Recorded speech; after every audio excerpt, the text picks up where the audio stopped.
Hello YouTube, and welcome to another update video on TSON Craft.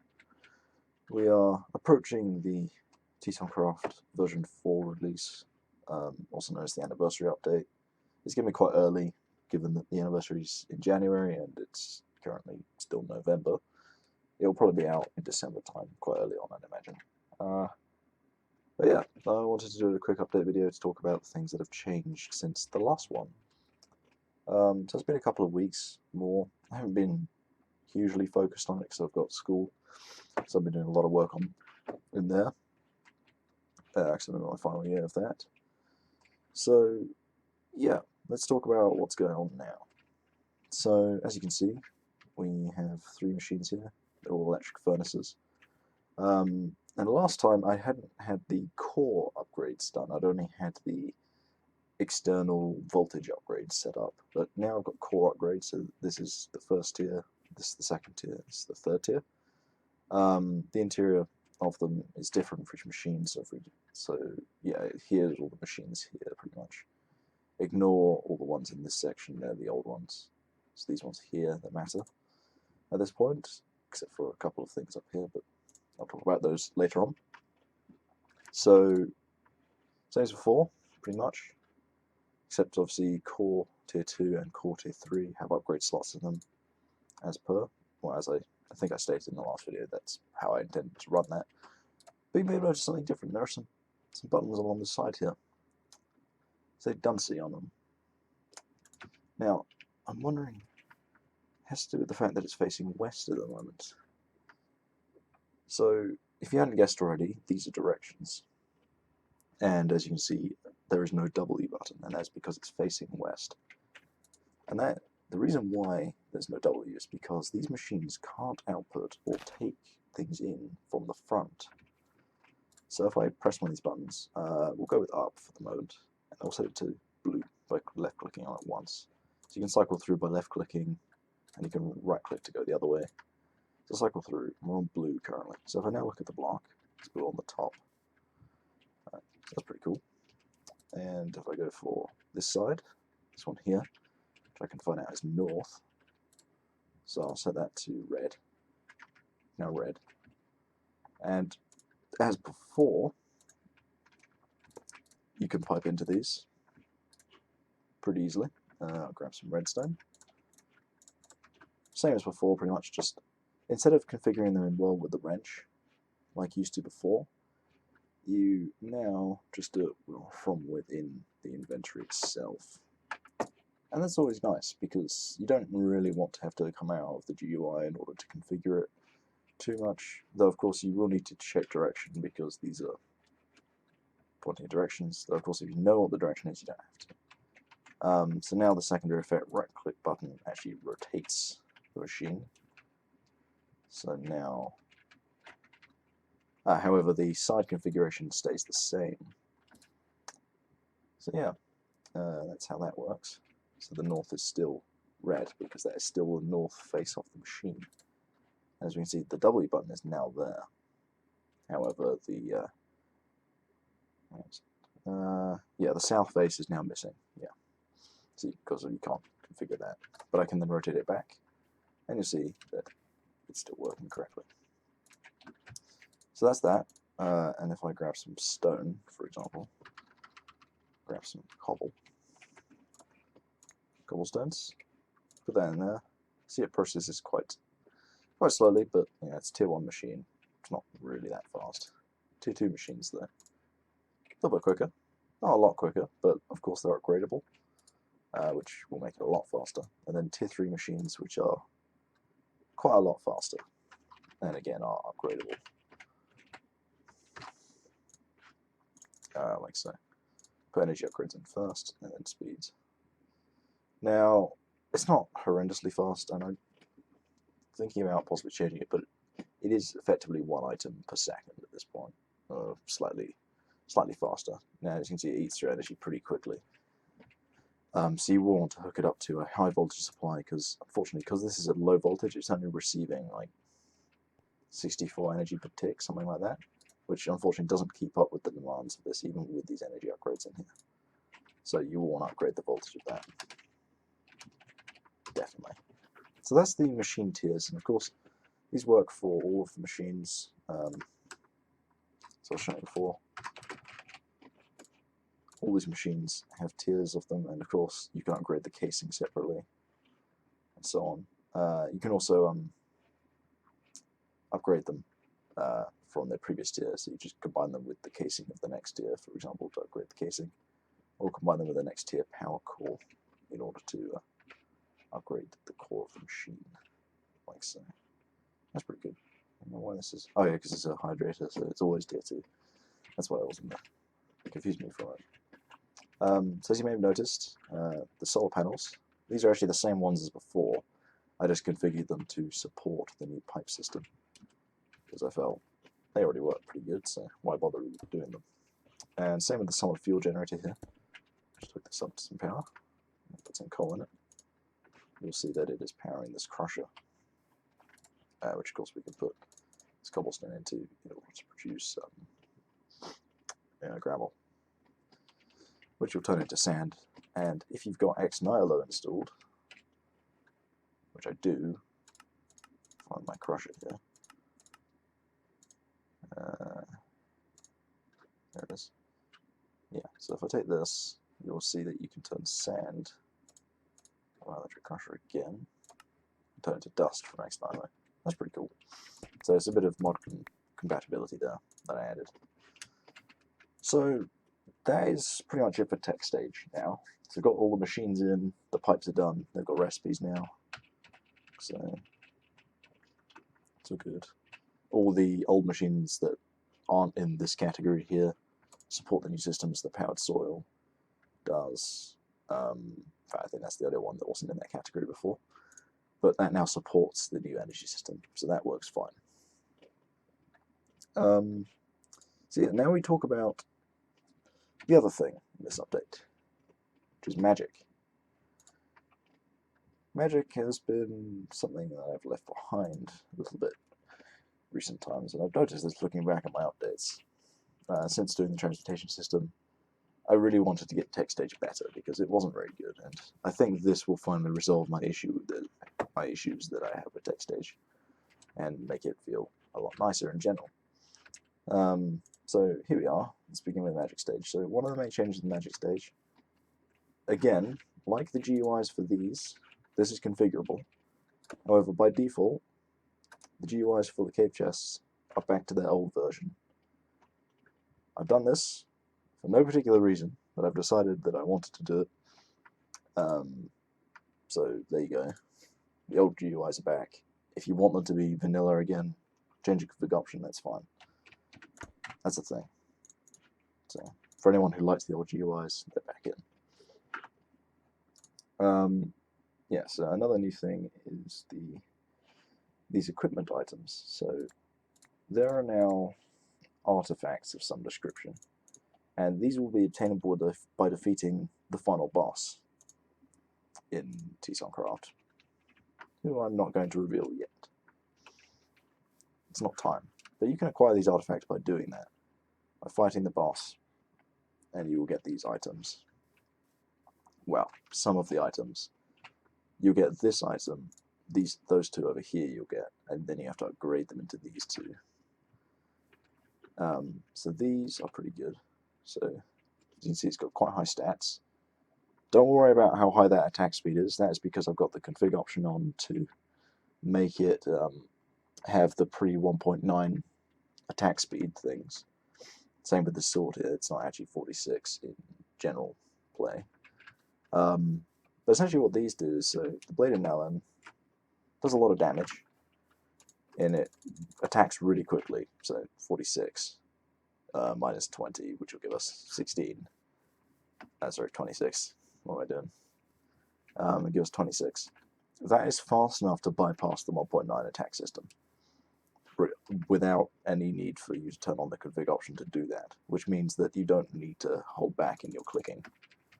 The other thing it does is on a right click, it throws a teleportation projectile, same as that runestone does. So of course it doesn't have a cost on it, and it's pretty effective. As we're one-shotting cows, it does 24 damage. And then we have the Mace of Luxios, effective weapon. obviously it does a lot of damage. It usually hits quite slowly, but again, we've got that config option on, so it will attack quickly. But if you hold down the right mouse button, it will give you swiftness and strength 5. I think it's swiftness 2 and strength 5, but it doesn't display the 5 because Minecraft can't do that apparently. But it is strength 5, and that basically just makes it insanely powerful for dealing those one-hit kills against those Endermen and so on that you need to do. That's these two artifacts, which are upgraded from Moridak and Shadowblade, which will be acquirable. The boss battle isn't in fully yet because I want it to be proper, not like the Lord fights. The boss will actually stand some chance of beating you. So, rather than just taking infinite hits, essentially, like the Lords do.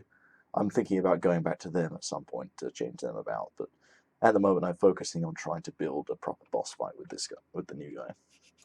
So, another two artifacts you can get are the Perfect Runestone, which you upgrade to Grishnark's Runestone, which I'll talk about, and then the Eye of Notarius, which is another item that you can get. So this is pretty interesting, the Eye of Notarius is. So simply hold the right mouse button down when it's in your hand, and what it does is it applies the glowing effect and weakness 2 to any enemy or any mob within a 100-meter radius of you, which means that you can see them from that distance, effectively, or whatever the distance is that the glowing effect renders for. I don't actually know what that is, but it applies the effect to anyone outside that range as well. But it means you can see everything, pretty much, which is pretty cool.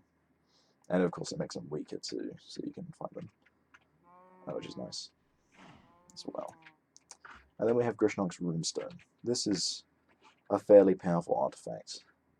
Now, I need to just say, the boss battle that you need to do to acquire these rare artifacts is quite difficult, so it's reasonable to suggest that these items are meant to be very powerful, such as doing this. As you can see, I'm firing ice projectiles everywhere, and there's no energy cost on this at all, mind you, and they will, interesting enough, when you look up and down, they actually change how far they spread out. If I hold secondary effect, and right click, throws fire projectiles. Now these don't set things on fire like the actual fire projectiles. They'll set mobs on fire, but they won't set blocks on fire. I learned very quickly that if they set blocks on fire, this is a very powerful griefer tool. So put that away. None of that. No mob setting on fire at all with this block, with this item. So yeah, that's one of the new things as well. And finally, something that probably deserved to be in the mod for quite a while, but never quite made it because I couldn't think of a way to balance it. This is the energy siphon, combined with the cave altar. This block is fairly useful to anyone who is wanting to create something. The energy siphon needs to be set up in a pattern. I'm trying to find a good area to do this. So what you want to do is you want to place down your energy siphon. Okay. The one block I couldn't place it at. Then you want to place your 4 cave altars down. Mind you, these are quite expensive in themselves. You want to place 4 of them down, like so. Once that is complete, you've now built your energy siphon, or the trans siphon as it's now called in its multi-block state. So what you want to do is, underneath the energy siphon, you want to place a block that you want to make. So let's say we want to make some blue infused stone. Pop that under there for now. Anyone have a guess what you do now? Well, okay, I'll just tell you what you do now. So notice this has an energy value of 1. This grass I'm holding also has an energy value of 1. So if I place this grass on one of these altars, the grass disappears, and an infused stone appears instead. I can then break this, and you'll see that nothing more appears. If I remove this block here and place down the grass, notice that the energy siphon simply ate the grass. I placed down 4 blocks of grass there. If I now place the stone back under here, makes a new stone. Break the stone, another one appears. 2, 3, 4. No more stone. Okay. This is really interesting, I would imagine. So, essentially, it allows you to create blocks without the worry of having to deal with the orb energy that you get with the transmutation table. I know a lot of people find that, I mean, not a lot of people, it is extremely expensive, so most people will find that the case, and isn't really suitable for making building materials, because you need so many building materials and it will go through so many orbs. It's not worth it much of the time. However, this system is, because it doesn't have any of that. This thing, though, is going to be quite expensive. This will require you to beat all 6 of the lords in order to get. However, it does give you access to transmutation with blocks infinitely. It does have a downside, however. Let me show you. We want to make something that has an energy value that's slightly more than 1. Let's go with 60, an oak log. We'll pop that under there. So we put our 16 items down. 1, 2, 3, 4, 5, 6, 7, 8, 9, 10, 11, 12, 13, 14, 15. Now, if you guys remember, the stone appeared instantly. When I place this next piece of stone, note what happens with the wood. Yeah, it took a little while. That time is exactly 16 ticks. So for each energy value this item requires, it takes another tick to make. So for example, if I were to make something that had a bit more energy in it, let's say, well, something that's got like 100 in it probably, something like that would be good. I'm not going to make an emerald block there. 1,000 ticks? Nah, too high I think. Yeah, hay bale. Let's make a hay bale. Okay, so hay bale's got a lot of energy, so I'm just going to put a diamond block in. Make it easy. Boop. Gone. This will take 108 ticks to make this hay bale. There it is. 1 hay bale. 2 hay bales. Right. So I'm going to dismantle this hay bale. Dismantle that hay bale. So as you can see, that is the balance factor, as it were. But here's something that makes it a little bit crazy. I'm going to get a chest. Oh, I just crashed. Oh, no, we're good. We're back. Good. I thought I'd crashed, but I hadn't. Right. This is where it gets a bit crazy. If the energy siphon tries to make a block, but there's already a block in the way, and that block isn't the block it's making, we'll drop it as an item on top of that block. So if I put a hopper there and put some stone under it, so I might actually get some glass just to contain this, because it can be a little bit messy, this process, you can probably imagine. I make a lot of infused stone. So remember, I put a diamond block on here, so it's got a lot of energy stored in there. So I'm going to put some infused stone down. And as you can see, it's making a lot of it. And the hopper is already having difficulty because of how slow hoppers are. But as you can see, this is the way to automate this. Put down your high value item on top of one of these. Place the block you want to make under there. Place something that isn't that block, like a hopper, or say if you've got Ender IO installed, a vacuum chest, something like that. Something that can suck up the items and you can extract from, that sort of thing. Yeah, and then, well, there you go, you've automated it, and you're getting building materials pretty much for free. Well, not for free, but really quickly. Which is not only faster than the transmutation table, which of course isn't automatic, but it also allows you to not deal with the expensiveness of the orbs required for it. So that's a thing. And obviously if you want to stop it, you can either knock out one of these altars, which will stop it entirely, or you can knock out the block underneath. Either way will do. Or you could knock out the Transiphon, but you'll actually lose all the energy, so I wouldn't recommend that because of that. But if you knock out one of these altars or the block underneath, nothing will happen to the system. It'll store the energy and everything. So that's good. So another thing that's changed, not so much change. Actually, no, I'll talk about the change. So I've changed what some of the ores look like to copper and aluminium. I said aluminum.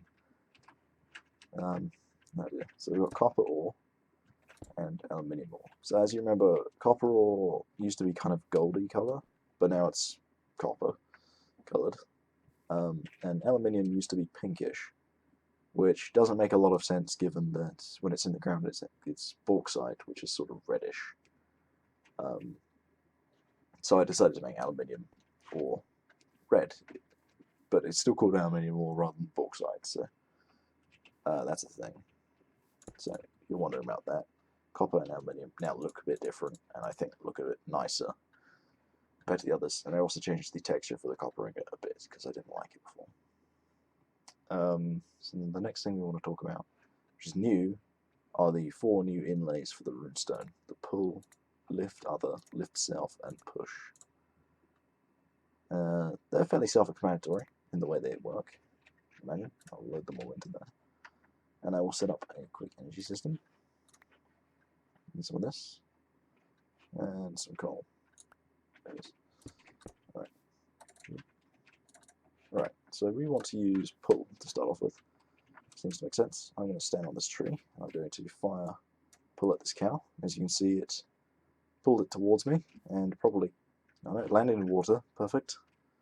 I thought it would kill it, but it didn't. That's all good. And pull acts differently depending on your position relative to the mob.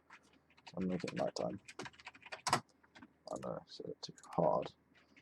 Now I'm going to see what happens with any hostile mobs that spawn. I'm hoping a few will. Let's pull that cow out of the water. He doesn't want to be in there. Really? What's going on with these mobs? Yeah. Mobs, please spawn. Biomes of Savannah. Oh, there we go. Okay, so as you can see, you can pull mobs towards you. You have lift other, which is quite an interesting one. It lifts mobs into the air, kind of like the wind fragment does, but it's a runestone. It works on players as well, mind you. And it uses up a little bit of energy. Not a huge amount, but a little bit. And there's also lift self, which, funnily enough, lifts the player into the air. Be careful with lift self though, because if you're in solo mode, if you don't land in water, you're probably going to die, because the levitation effect in Minecraft doesn't protect you from fall damage. So be aware of that. And then we have push, which, as you may guess, allows you to push mobs away from you, like so. I'm going to fire that creeper over there. Yep. And this allows you to just make some distance between mobs, or in fact launch them if you're beneath them. You can easily launch them into the air. I don't think it'll work on this guy. No, it will. Yeah. So you can kind of use it a bit like lift if you want. I don't know why you would use it as an alternative to lift, because lift is usually better for this sort of thing. This spider's in a perfect... Fuck. Why did you move? You're in a perfect position to get pushed. As you can see, this is quite effective on these guys. My personal favourite is pull, though, because you can do things like that if you can fly, or just generally much higher than your enemy. So, yeah, it's pretty cool. These effects do actually work on players, like all of them do, so be aware of that in case you want to test it on some of your friends. It will actually work. So I think that's about it for the current new content, to be honest. The only thing that... No, actually, I think that is it. So obviously, between now and the full release, when you get the boss battle done, which will allow you to get access to the more powerful artifacts in the game. And yeah, I'm pretty sure you guys will find those useful, if not just entertaining to use, like the these ones probably mainly the two weapons. The one that lets you teleport and the one that makes you just do a ridiculous amount of damage. It's like one shot a lot of enemies with it. Yeah, so this update is really focusing on just adding new content and fixing up systems like the tech stage, and yeah, resolving a few issues I have with the magic transmutation and the fact that I like the concept of being able to make building blocks, but not transmuting between different items efficiently, as it were. I like the concept of being able to transmute to some degree, but I feel like there needs to be a cost to it. But when it comes to building materials, I find it's too much of a hassle to find that I should be restricted there. That's how I feel about it, though. So that's why I've added the trans siphon as an item, as a block to the game. So that's about it with everything, I would say. So we've got our Eye of Notaris, which is, mind you, a very important item in the game. Not just because of what you see it do here, but in future updates, this item may be very, very important. Keep an eye out for it. It may change. There's a small spoiler, possibly to the future of it. There is an N in TSON, and Notaris starts with an N. That is all I have to say. So I hope you guys have enjoyed this update video on TSON Craft, and are potentially interested in the future of it, and maybe we should check it out as it currently is, and just see sort of the general feel of it. Though a few things will be changing between this version and the current one, and I'm personally very excited to get this update out because I haven't released an update for such a long time because I've been working either on this or just been busy at school. So anyway, I hope you guys have enjoyed, and I guess I'll see you guys in the next video. Goodbye.